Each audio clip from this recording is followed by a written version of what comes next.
বিষ্ণু ঈসা ইসলামের কাছে এক সাহাবী এসে বলল, ইয়া রাসূলুল্লাহ আ'তিনি শাইআন, আপনি আমাকে কিছু দান করেন, আমার কিছুই নাই। বিষ্ণু বললেন, তোমার কিছু নাই? সাহাবী বললেন, ইয়া রাসূলুল্লাহ ঘরে আমার শুধু দুইটি জিনিস আছে। কয়টা? চিল্লায় বলেন, কয়টা?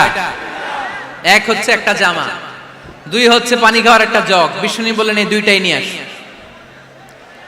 বিশ্বনবীর কথা শুনে ওই সাহাবী ঘর থেকে জামা নিয়ে আসলেন, পানি খাওয়ার জগ নিয়ে আসলেন। বিশ্বনবী সাল্লাল্লাহু আলাইহি ওয়াসাল্লাম ওনার মোবারক হাত দিয়ে এক হাতে জামা ধরে আরেক হাতে পানির জগটা ধরে সাহাবীদের দিকে উদ্দেশ্য করে বললেন, মাইয়াশতারি হাদাইন, এই দুইটা জিনিস কেনার মতো কে কে আছে দেখি? কয়েকজন হাত তুললো। বিশ্বনবী বললেন, কত দিয়ে কিনবা? এক সাহাবী বলে, ইন্নী আশতারিহিমা বিদিরহাম, ও নবী যদিও এগুলো আমার দরকার নাই, কিন্তু আপনি যেহেতু নিলামে ডাক তুলেছেন, ইয়া রাসূলুল্লাহ ইয়া হাবিবাল্লাহ, আপনার সম্মানে আমি 1 দিরহাম দিয়ে দুইটা জিনিস কিনে নেব। 1 দিরহাম, একটা জামা, একটা পানি খাওয়ার জগ, দাম কত? 1 দিরহাম। বিশ্বনবী বললেন, না না, 1 দিরহাম তো অনেক কম হয়ে যায়, মাইয়াজিদু আলা যালিক, এর চেয়ে বেশি দামে কে কিনবা? আরেক সাহাবী হাত তুলে বলতে লাগলো, ইয়া রাসূলুল্লাহ ইয়া হাবিবাল্লাহ ওয়া ইন্নী আশতারিহিমা বিদিরহামাইন, আমি এই জামাটার পানি খাওয়ার জগটা 1 দিরহাম নয় 2 দিরহামের বিনিময়ে কিনতে চাই। বিষ্ণু ঈসা ইসলাম ওই সাহাবাকে দিয়ে দিলেন। দিয়ে 2 দিরহাম নিয়ে যে লোকটা ভিক্ষা করতে এসেছিল তার হাতে 2 দিরহাম দিয়ে বললেন, যাও 1 দিরহাম দিয়ে ঘরে খাবার কিনে দিয়ে আসো, আরেক দিরহাম দিয়ে একটা কুঠার কিনে নিয়ে আসো। শুনতেছেন? কি কিনে নিয়ে আসো? কুঠার দিয়ে কি করে? গাছ কাটে। ওই সাহাবী কুঠার কিনে নিয়ে আসার পরে বিশ্বনবী নিজ হাতে কুঠারের মধ্যে একটা কাঠের হাতল লাগাই দিলেন। আল্লাহু আকবার! হাতল ছাড়া কুঠার ইউজ করা যাবে? বিশ্বনবী নিজ হাতে ওই কুঠারের ভেতরে একটা হাতল লাগাই দিলেন আর বললেন, লা উরিদু আন আরাকা 15 আইয়াম, এই কুঠার নিয়ে জঙ্গলে যাও, গায়ে অনেক শক্তি আছে, কাঠ কাটো, এই কাঠ কেটে বাজারে বিক্রি করো, সামনের 15 দিন যেন আমি আমার চোখের সামনে তোমার না দেখি।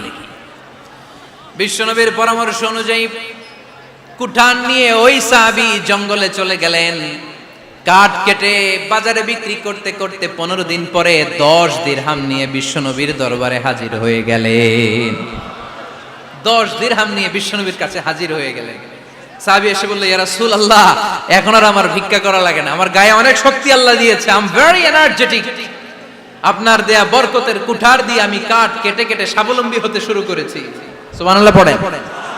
আমি এখন 10 দিরহামের মালিক। বিশ্বনবী বললেন, লা আইয়াহতাতিবা আহাদুকুম হুজমাতান আলা যাহরিহি খায়রুম মিন আইয়াসআলা শাইআন ফায়ু'তিয়াহু আও ইয়ামনাহু, যাদের গায়ে শক্তি আছে তারা ভিক্ষা না করে কাঠ কেটে পিঠে সেই বোঝা নিয়ে বাজারে বিক্রি করা অনেক ভালো, কারণ কারো কাছে যদি তুমি হাত পাতো সে দিতেও পারে নাও দিতে পারে, আর কষ্ট করলে কষ্ট কোনোদিন বৃথা যায় না। চিল্লায় বলেন ঠিক কিনা?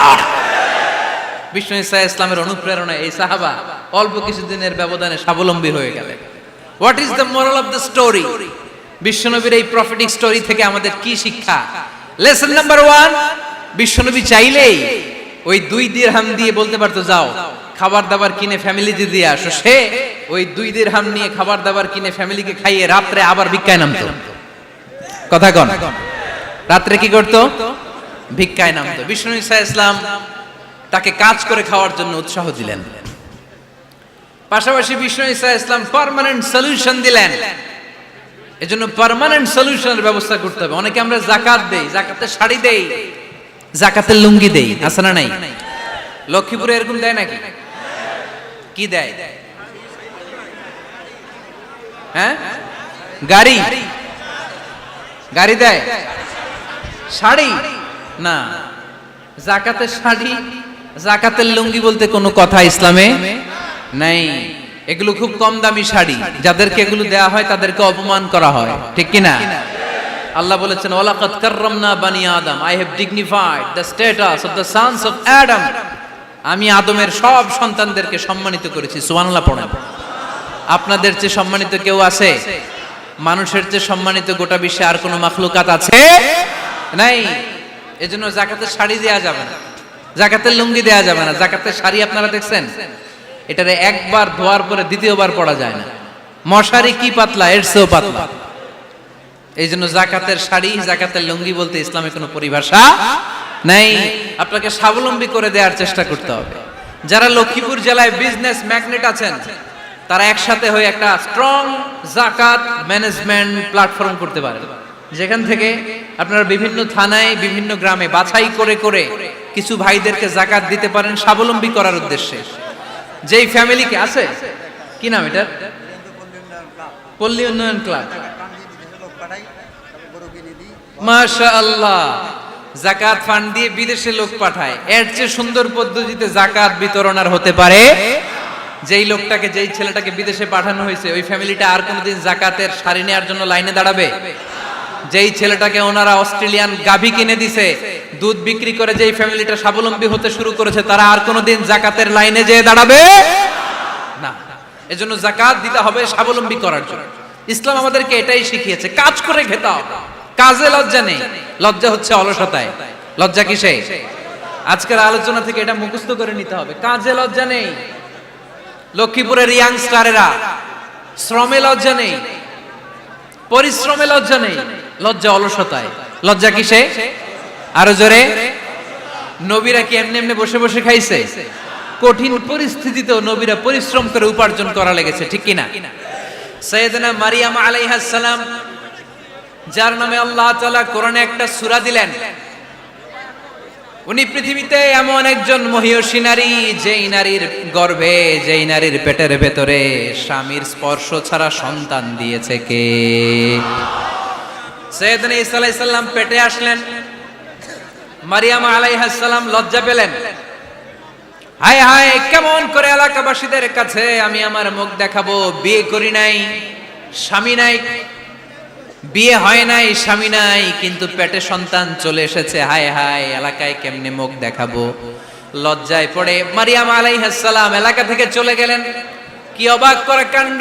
বাচ্চা ভূমিষ্ঠ হওয়ার জন্য, বড় হওয়ার জন্য 6 মাস 7 মাস লাগে নাই, পেটে বাচ্চা আসার সাথে সাথে বাচ্চাটারে বড় করে দিয়েছে কে?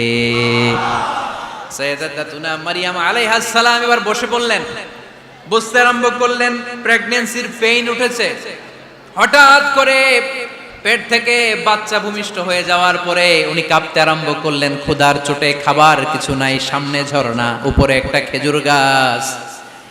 সাইয়েদনা ঈসা আলাইহিস সালামকে কোলে নিয়ে মারিয়াম আলাইহিস সালাম মনে মনে ভাবে, হায় রে, কেউ যদি একটু খেজুর পেড়ে দিত, এই ক্ষুধার মুহূর্তে আমি খেজুর খেয়ে পেটের ক্ষুধা নিবারণ করতাম।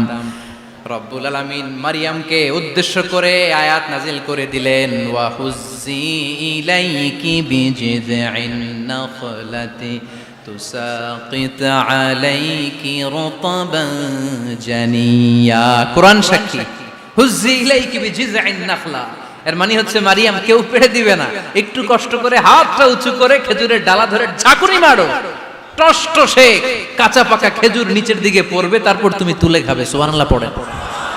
আল্লাহ চাইলে অটোমেটিক্যালি কারামাত হিসেবে খেজুরগুলো নিচে ফেলতে পারতেন না? কথা কোন?